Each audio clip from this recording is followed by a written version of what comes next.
যে ব্যক্তি সিয়াম রাখলো কিন্তু তার মুখকে, তার জিহ্বাকে, তার দেহকে যদি সে অপবিত্র অবস্থা রেখে দেয়, গালিগালাজ বন্ধ না করতে পারে, গুনাহ না ছাড়তে পারে, তাহলে এইরকম লোকের উপবাস থাকা আল্লাহর কোনো প্রয়োজন নাই। নাউযুবিল্লাহ পড়েন না।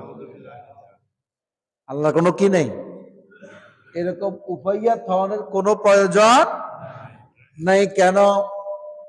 عن أبي هريرة رضي الله تعالى عنه قال قال رسول الله صلى الله عليه وسلم من صام رمضانا إيمانا واحتسابا غفر له ما تقدم من ذنبه।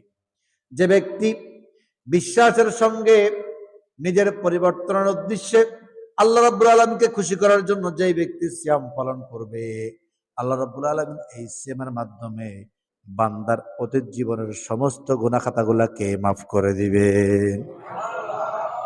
অর্থ কয়টা? দুইটা। কি কি? একটা হচ্ছে বিশ্বাস, আর একটা হচ্ছে ব্যক্তির পরিবর্তন। ইহতিসাব লাগবে। ইহতিসাব না হলে আপনি তাকওয়া অর্জন করতে পারবে